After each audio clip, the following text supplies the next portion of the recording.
जो आज का हमारा टॉपिक है that is equation of motion. और इक्वेशन ऑफ मोशंस बेसिकली क्या बताएंगी कि अगर आपको किसी ऑब्जेक्ट की इनिशियल कंडीशन पता है, उसकी वेलोसिटी, उसका एक्सेलरेशन, तो आप उस ऑब्जेक्ट के फ्यूचर को प्रिडिक्ट कर लेंगे। मतलब क्या है कि उस सब्जेक्ट का किसी भी सर्टेन टाइम पे उसकी वेलोसिटी निकालने की पोजीशन पे होंगे, उसने कितना डिस्प्लेसमेंट कवर किया है वो उसकी पोजीशन में होंगे, and so on. So basically equation of motions किसी ऑब्जेक्ट की फ्यूचर डायनामिक उसको बताएंगी कि वो उसकी फ्यूचर स्टेट क्या है। ठीक है। सो सबसे पहले हम इसको यहाँ से एक इसकी डेरिवेशन पे चलते हैं कि लेट्स से हमारे पास we have this velocity time graph. On the vertical axis we have velocity and on horizontal axis we have time. Let's say an object moves with initial velocity u और उसकी final velocity v हो जाती है। Initial velocity is u and final velocity is v. On vertical axis we have velocity. So the object is moving with the constant acceleration. What is the displacement covered by this object? कैसे निकालते हैं?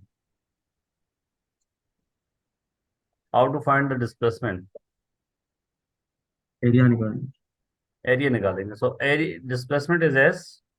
Area of this trapezium is sum of parallel sides, that is 1/2, और इन दो sides के बीच में ये जो time यहाँ से यहाँ तक लगा है that is T. So T into sum of parallel side. So displacement is u plus v over 2 time T. That is first equation. ये क्या बता रही है कि if you know the initial velocity of object, you know final velocity, and you know time, then you can find displacement. Out of these four variables अगर आपको कोई भी थ्री गिवन होंगे you can find third variable. ठीक है। And this is only applicable when acceleration is constant. Okay. So what is acceleration? Acceleration is the gradient of this line, gradient of that line. Okay. So what is the gradient? Gradient is, अगर इसका gradient लेंगे, rise. What is rise? V minus u, and the time is t. So what is acceleration? V minus u over t. ये आपको पता है ना? जी sir. इसको डिफाइन में हमने किया था एक्सेलरेशन को, that is rate of change of velocity, the change of velocity over time time. So if I rearrange this equation, t को उधर ले जाए तो at will be equal to v minus u.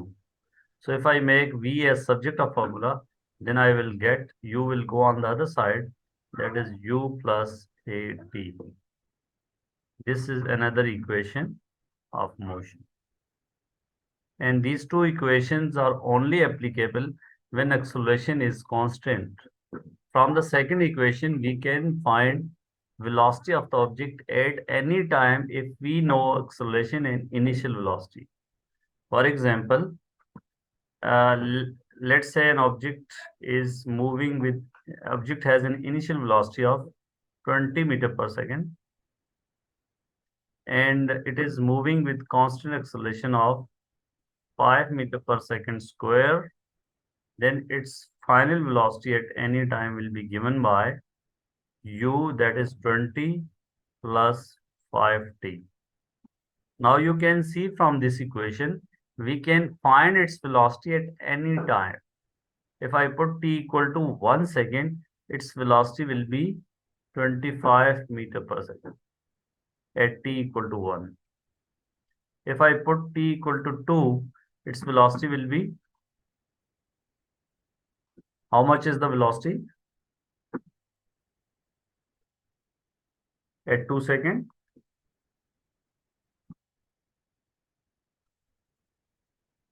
Saad, are you there? Hello. Sir आवाज Yes, आ रही but है? what is velocity at t equal to 2?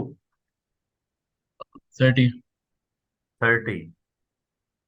सो हमने object के फ्यूचर के बारे में बता सकते हैं, वी कैन इजीली टेल कि at at any time we can find its velocity. Okay, और अगर उसकी वेलोसिटी पता हो तो we can find that time as well. So condition सिर्फ क्या है, we know initial velocity and we know acceleration, then we can find velocity of the object at any time t. Is that clear? Yes, sir. So this is how equation of motion help us to find its velocity at any time, जो second equation हमें ये बता रही है।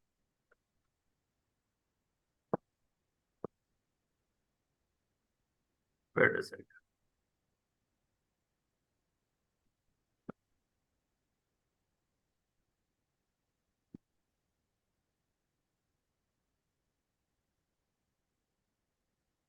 So this is second equation.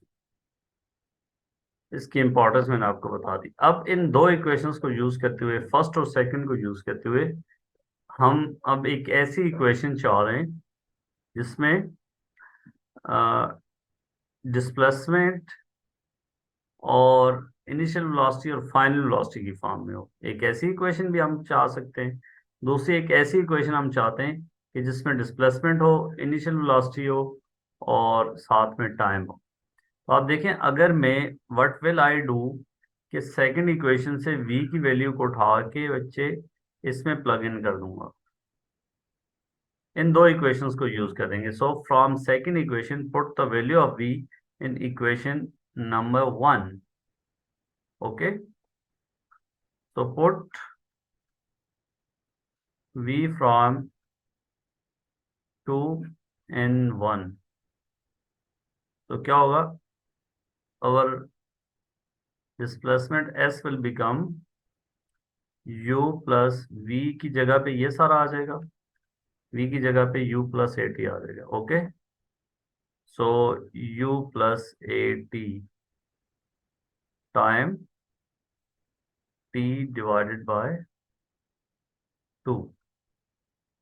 So algebraic manipulation के बाद you can say कि u plus u is 2u plus at, then we will multiply with t and we will get s is equal to 2ut plus at square divided by 2। so s is, अब LCM break कर देंगे, ये 2 दोनों side दोनों terms को divide करेगा। So 2ut/2 will become ut plus 1/2 at square। That is third equation. ठीक है, आई समझ? जी सर।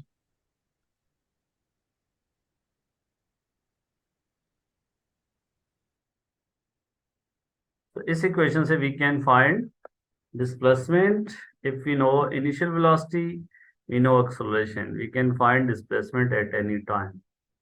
ठीक है, अगर acceleration constant होगा तो velocity time graph straight line होगा। this is important thing, देख लें, velocity time graph will be a straight line and that is the equation of straight line।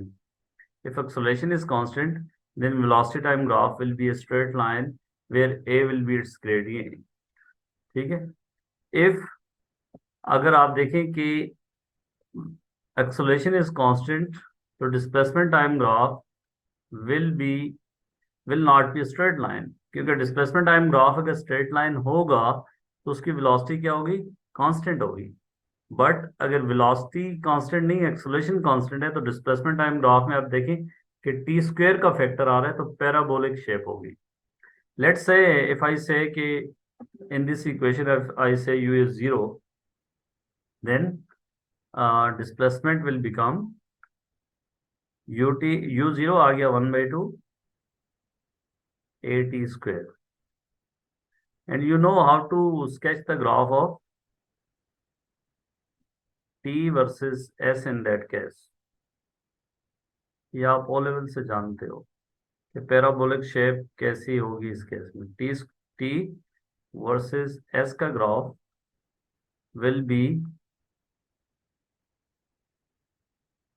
Like this. Is that clear? y equal to X square का graph जब आप करते थे, अगर if you can link it with your previous knowledge, y equal to X square का graph जो था वो इस तरह की सिचुएशन होती थी, और नेगेटिव टाइम तो एग्जिस्ट नहीं करता, दैट्स व्हाई इसका ग्रेडियंट जो है that is, gradient is not constant and it should not be constant. Gradient is velocity and velocity should जो है वो increase as the acceleration is constant. ठीक है? Yes. अगर if I plot t square on x axis instead of t,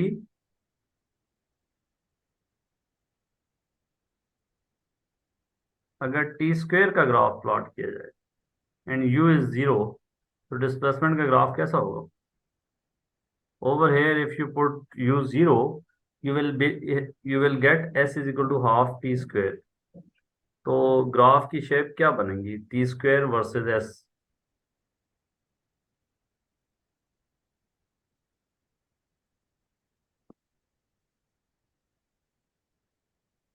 please, any idea?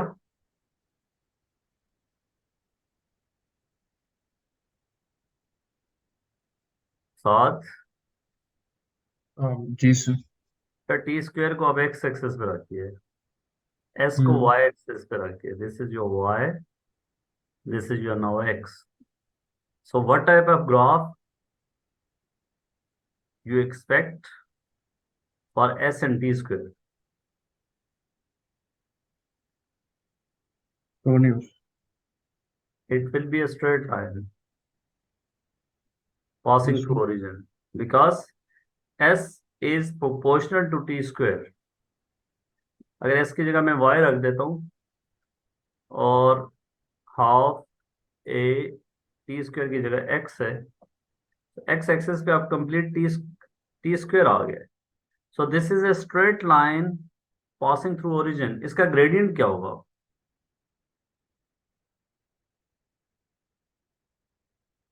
What is the gradient?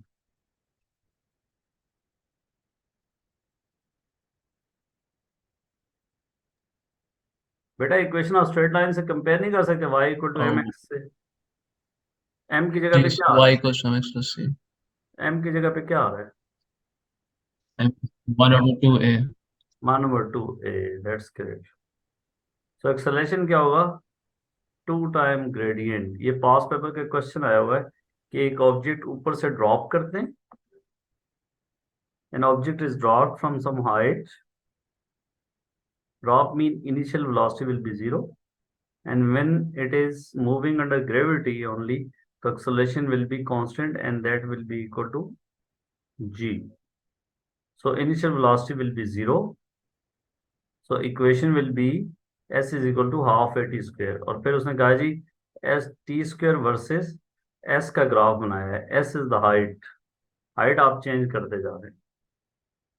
So if you are changing the height, you will get different times, और उनको note करते जा रहे हैं। तो उसने question पूछा था कि what is the gravitational acceleration, इससे निकाला जा रहा है। तो ऑप्शन एक थी टू टाइम ग्रेडियंट, बी थी ग्रेडियंट, टी थ्री थी ग्रेडियंट का half, and so on.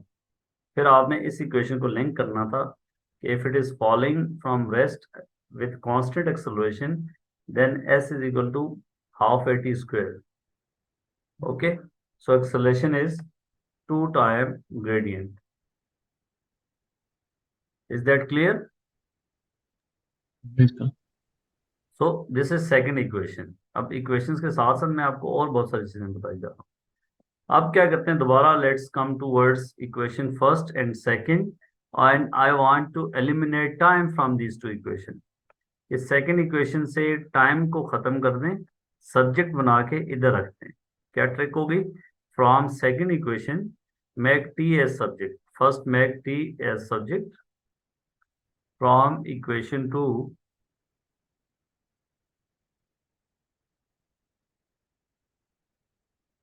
t क्या होगा बेटा?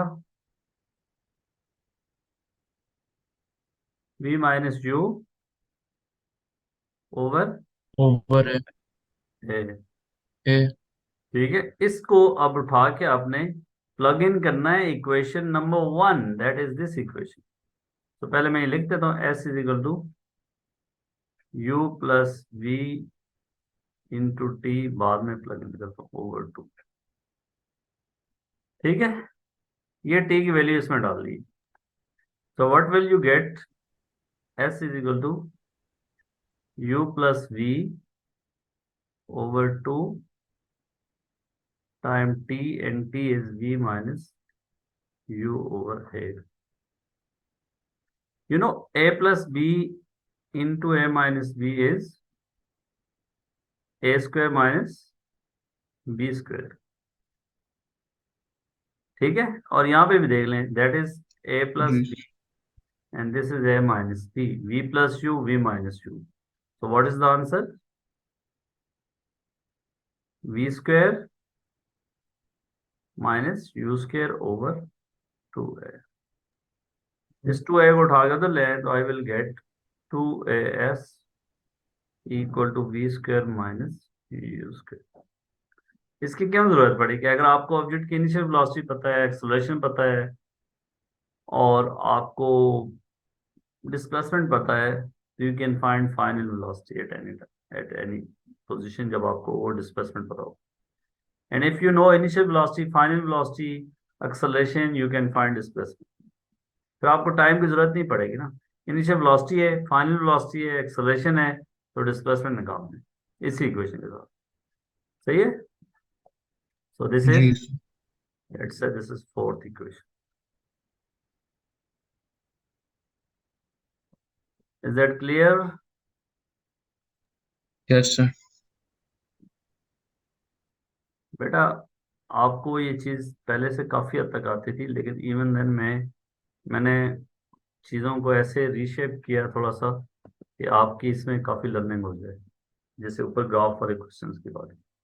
अब एक और इक्वेशन चाहते हैं कि ये आपको नहीं पता होगी। सेकंड इक्वेशन से मैं u को सब्स्टिट्यूट बनाऊंगा, पहले v को बनाया था ना, जब इसमें डाला था ये देख रहे हैं आप। यस इस इक्वेशन में v को सब्जेक्ट बना, v को प्लग इन किया था यहाँ से, और v एलिमिनेट हो गया था, मैं u की फॉर्म में इक्वेशन आई। अब एक इक्वेशन v की फॉर्म में चाह रहे हैं। So from second I will make u subject, second से u को सब्जेक्ट बनाएं, from two u is v minus at, is that clear? Yes sir. v minus at, put in this equation first। क्या होगा, s की जगह I am putting v minus at, और in that equation, ये हमारी first ही थी, तो I will get s is equal to u is v minus at plus v over 2 time t। So I will get v plus v is 2v minus a into t divided by 2। So s is equal to 2vt minus at square over 2, and the final form is s is equal to vt minus half at square। ये पता थी आपको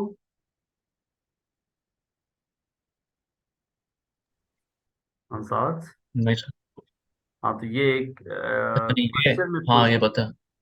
हाँ, ये question में पूछी गई बात है कि जी उसने कहा था कि कौन सी इक्वेशन ऑफ मोशन हो सकती है, तो उनमें से ये जिस बच्चे को नहीं पता थी ना, तो वो क्वेश्चन फिर नहीं होना था कि this is also a valid equation, जी सर। और हमने कैसे निकाली है आपको पता चल गया।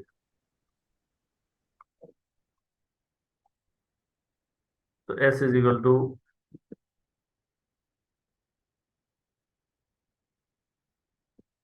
We T minus half A T square.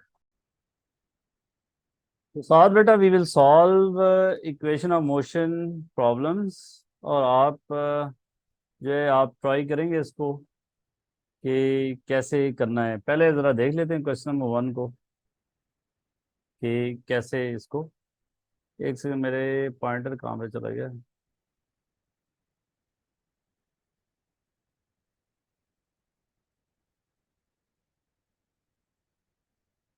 ये चलें जी क्वेश्चन नंबर 1 पे।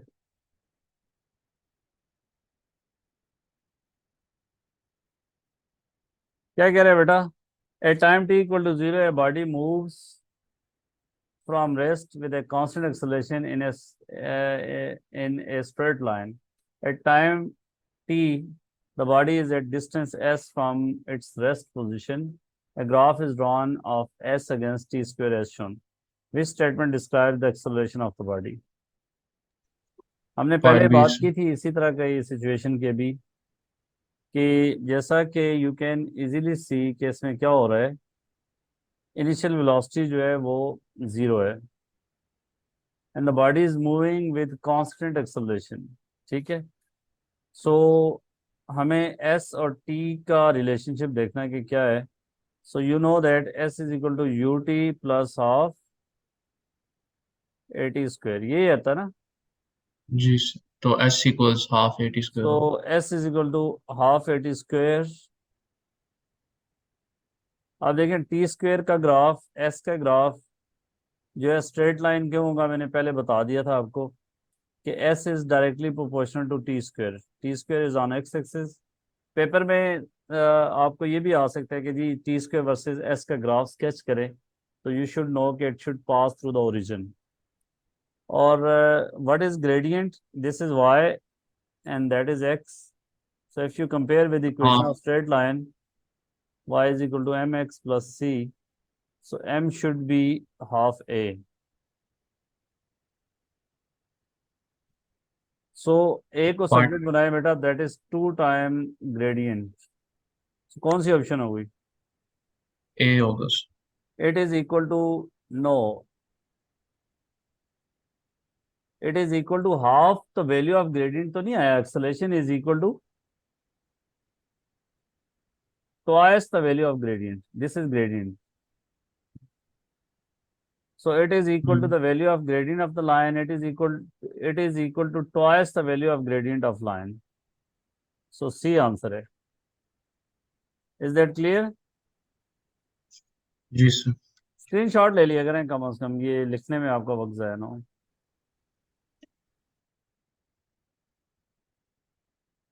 तो अगले सवाल की तरफ चलता हूँ। ये ऐसे पीडीएफ से खोल दिया मैंने, उस पर लगाया नहीं, तो इसके ऊपर ही करना पड़ेगा और फिर रिमूव करना पड़ता है। सो बेटा सेकंड क्वेश्चन की तरफ चलते हैं। A stone is projected vertically upwards from the ground at an initial speed of 15 metre पर सेकेंड। अब देखें स्ट्रेट लाइन में ऑब्जेक्ट होता है तो वेलोसिटी और उसका स्पीड सेम माने ही रखती है। वेलोसिटी और स्पीड तब डिफरेंट होती है जब डायरेक्शन बदल रही हो। अगर डायरेक्शन भी सेम है, मैग्नीट्यूड भी सेम है, तो स्पीड, हम वेलोसिटी को स्पीड भी कह सकते हैं। Air resistance is negligible. What is the maximum height reached by the stone? क्या क्या इन्फॉर्मेशन गिवन है बेटा? इनिशियल वेलोसिटी गिवन है, दैट इज 15 मीटर पर सेकेंड। और फाइनल वेलोसिटी क्या है?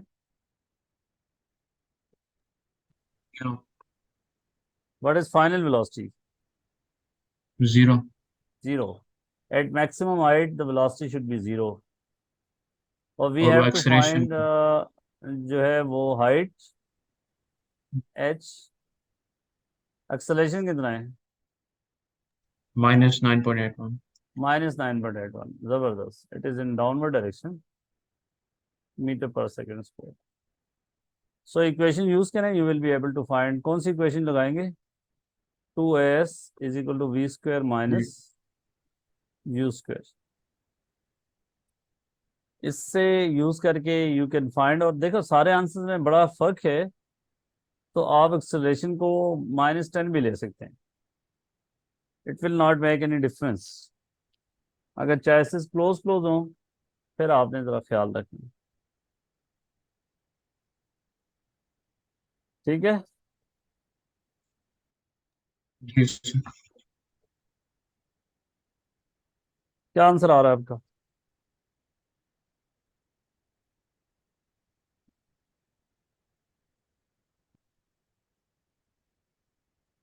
एक मिनट सर। कर लें आराम से।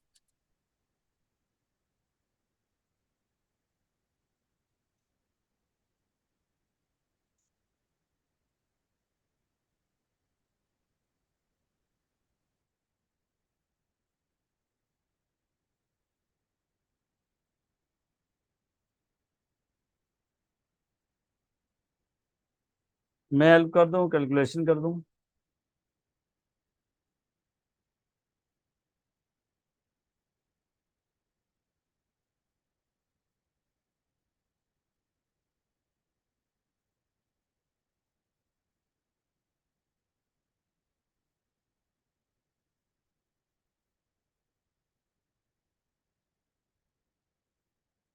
मिला आपको? अच्छा वो 11, जी। 11 मीटर।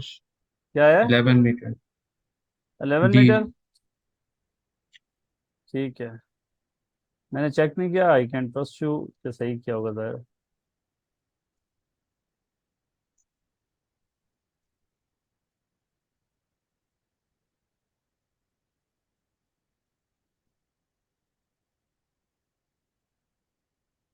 क्वेश्चन 3 देखें। मोटरिस्ट ट्रेवलिंग एट 10 मीटर पर second can bring his car to rest at distance of 10 metre. सो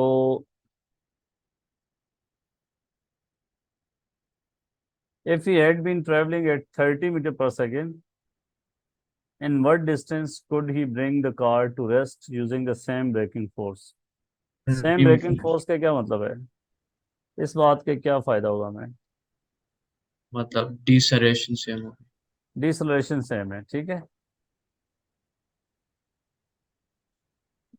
और हमें इनिशियल वेलोसिटी का और फाइनल वेलोसिटी दोनों सिचुएशंस में हमारे पास जीरो है। कौन सी इक्वेशन यूज होगी? v² = u² plus two two A S. S is that clear? जी सर। सो फाइनल वेलोसिटी जो है वो आपके पास है जीरो दोनों सिचुएशंस में। Initial velocity square will be equal to 2 - 2 as, ठीक है। So if acceleration is same तो वी कैन से कि एस इज u²। और इस 2a को इधर ले आता हूँ। यहाँ से एक रिलेशनशिप नजर आ रहा है साथ बेटा। या तो आप डिसलेशन निकाल लें पहली इक्वेशन को डाल के।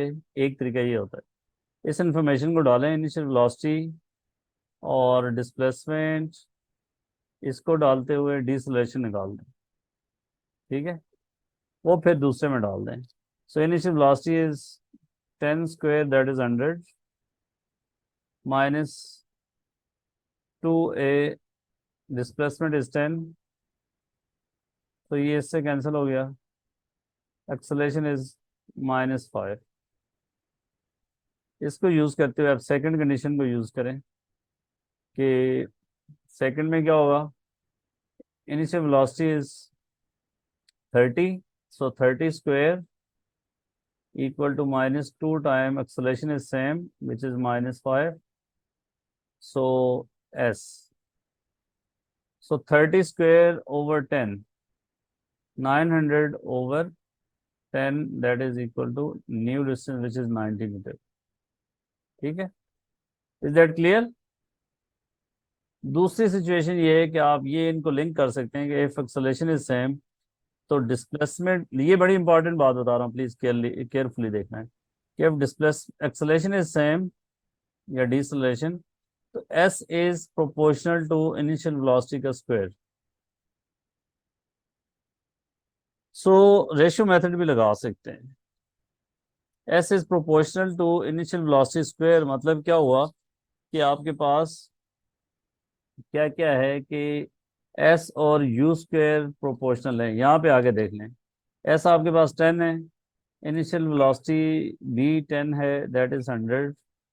और एस आपने फाइंड करना है बाद में। इनिशियल वेलोसिटी जो है 30 का स्क्वायर, दैट इज 900। ठीक है बेटा। सो डायरेक्टली प्रोपोर्शनलिटी का मतलब होता है ये situation, 9000 equal to 100 S, S is equal to 90। ये भी तरीका लग सकता है, या आप कांस्टेंट निकाल दें पहले। सही है, जी स्क्रीनशॉट सर। ले लेना। जी वो लिख लिया सर बस।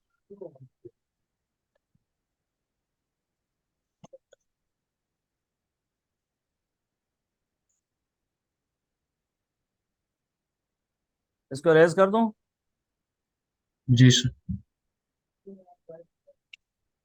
अच्छा, मैं अब क्वेश्चन 4 आपसे सिर्फ पूछूंगा कैसे होगा। An aeroplane travels eight average speed of 600 kilometre per hour on an outward flight and 400 kilometer per hour on the return flight over the same distance. What is the average speed? ये question interesting है, speed कैसे कैसे find करेंगे? 600 plus 400 divide by two. Divided by two. No, ये नहीं लगाना, इस तरह नहीं काम करेगा ये 600 और 400 का जो है, अब इसका तरीका बताते हैं आपको। एवरेज स्पीड का क्या फॉर्मूला होता है? V average is equal to total displacement over total time. ठीक है। सो लेट्स से जाने का डिस्प्लेसमेंट भी एक्स है, और जाते हुए स्पीड 600 किलोमीटर पर आवर रही है, वापसी पे it is 400 kilometre per hour. Displacement same है, तो टाइम क्या होता है? टाइम होगा डिस्प्लेसमेंट, अगर स्पीड कांस्टेंट होना बेटा, तो displacement is speed into time. So T will be equal to X over 600।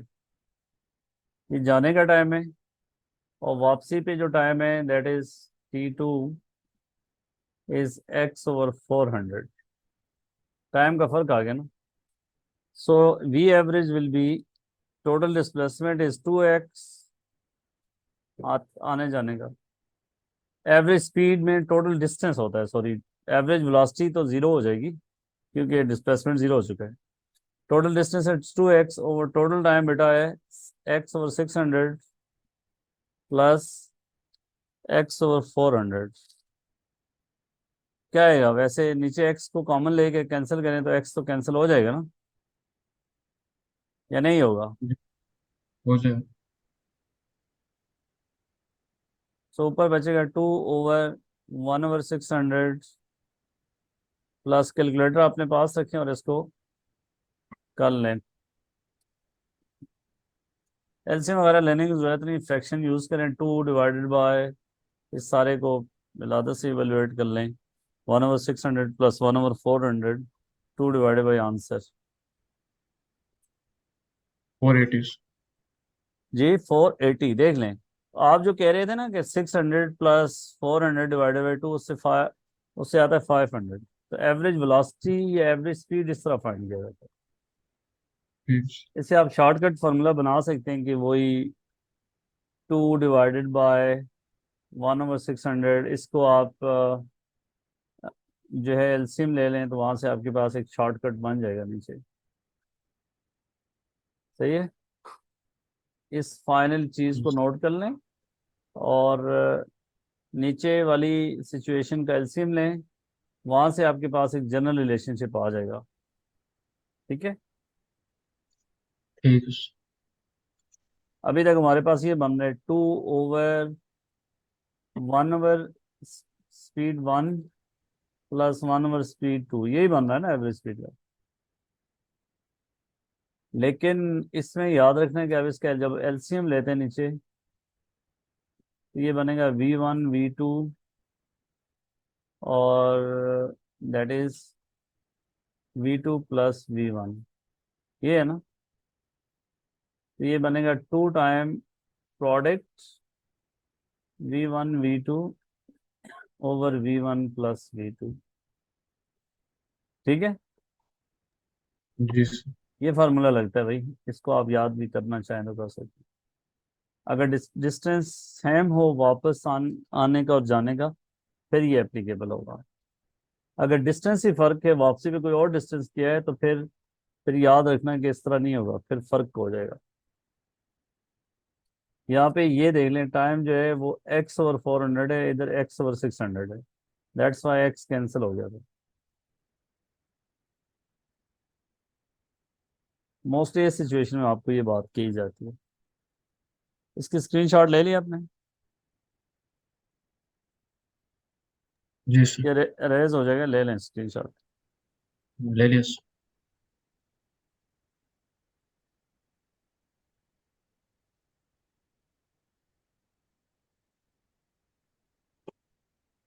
बस साथ आगे, ये क्वेश्चन नंबर 6 एक अच्छा क्वेश्चन है जिसमें आप पढ़ सकते हैं कि body throws A ball, a boy throws A ball vertically upwards, it rises to maximum height where it is momentarily at rest and then falls back to its hands, to his hands. Which row gives the acceleration of the ball at the various stages? ये लिखा हुआ है, take vertically upward a positive, sign convention उसने दे दी। If upward is positive then downward will be negative, so acceleration क्या होगा? D. जी, part D. Acceleration will be minus या माइनस। पॉजिटिव? ठीक है, एक्सेलरेशन, डाउनवर्ड्स। हाँ एक्सेलरेशन नेगेटिव होगा, जी सर। ये नहीं हो सकते। ए या सी में से क्या लेंगे? A. Why at maximum height acceleration is zero? No, मैंने उस दिन भी बताया था कि वहां पे स्पीड जीरो हुई है, लेकिन कोई एक बहुत छोटे से लम्हे के लिए जीरो हुई है, वहां पे स्टैटिक नहीं रही। ठीक है। तो इसलिए जो है, आप ये नहीं कह सकते कि जी स्पीड वहां पे एक्सेलरेशन जो है आपका जीरो नहीं है। एक्सेलरेशन वहां पे नॉन जीरो वैल्यू होगी। मैंने उस दिन भी बताया था, ये देखें, अच्छा। ये वेलोसिटी टाइम ग्राफ है आपके पास। वेलोसिटी टाइम ग्राफ में क्या होगा कि आप पहले यहाँ से नीचे से ऊपर फेंका है और अपर डायरेक्शन को उसने पॉजिटिव लिया है, तो ये होगा वेलोसिटी टाइम ग्राफ। ये देखें टॉप पोजीशन है, यहाँ पे वेलोसिटी तो जीरो है, लेकिन gradient of this part of the line is non zero. लेकिन सर वो कह रहे हैं कि take vertically upwards as positive, तो ठीक है, तो राइजिंग अपर हो रहा तो। पॉजिटिव है ना, तो वेलोसिटी ये देख लें, पॉजिटिव पॉजिटिव पॉजिटिव पॉजिटिव, यहाँ पे वेलोसिटी जीरो, अच्छा। फिर डाउनवर्ड आते हुए नेगेटिव होगी ये इसका मतलब ये है। एक्सेलरेशन आपका थ्रू आउट डाउनवर्ड डायरेक्शन में है। एक्सेलरेशन की डायरेक्शन नेट फोर्स की डायरेक्शन होती है, चाहे ऑब्जेक्ट ऊपर जा रहा हो बेटा या नीचे आ रहा हो, एक्सेलरेशन की डायरेक्शन डाउनवर्ड ही होगी। तो ए तो किसी सूरत में नहीं हो सकती, क्योंकि एक्सेलरेशन फॉलिंग और राइजिंग में एक्सेलरेशन सेम ही होता है। एक्सेलरेशन है तो डाउनवर्ड डायरेक्शन में ही, नेट फोर्स की डायरेक्शन में होता है। ये बात पहले कर चुका हूँ। ऑब्जेक्ट अगर आपका ऊपर भी जा रहा है, ये देखें, वेलोसिटी की डायरेक्शन ऊपर होगी, लेकिन एक्सेलरेशन की डायरेक्शन नीचे ही होगी, नेट फोर्स की डायरेक्शन। अगर ऑब्जेक्ट नीचे आ रहा है, वेलोसिटी भी नीचे है, एक्सेलरेशन भी नीचे है, तो acceleration is always downward direction, और डाउनवर्ड को उसने कहा है आप माइनस दें। तो एक्सेलरेशन फॉलिंग और राइजिंग में दोनों नेगेटिव होगा, और उसके साथ फिर टॉप पोजीशन पे भी एक्सेलरेशन की डायरेक्शन डाउनवर्ड ही होगी, तो इसलिए बी ऑप्शन है। ठीक है। इसमें बहुत सारे बच्चे कंफ्यूज हो जाते हैं, वो राइजिंग में एक्सेलरेशन को कुछ और समझते हैं, फॉल कर रहा होता है कुछ और समझ लेते हैं। बॉल अगर ऊपर जा रहा है, एक्सेलरेशन फिर भी नीचे की डायरेक्शन में, और नीचे आ रहा है फिर भी नीचे की डायरेक्शन में। आप ये तो जानते हो ना, F is equal to M है, जी सर। ओ लेवल में पढ़ा है, this is net force, this is acceleration. So acceleration and net force are always in the same direction. ठीक है, ठीक है वेरी सर। इंपॉर्टेंट। चलें यहाँ पे फिर ख़त्म करते हैं। बाकी फिर आगे डिस्कस करेंगे हम। ठीक हो गया।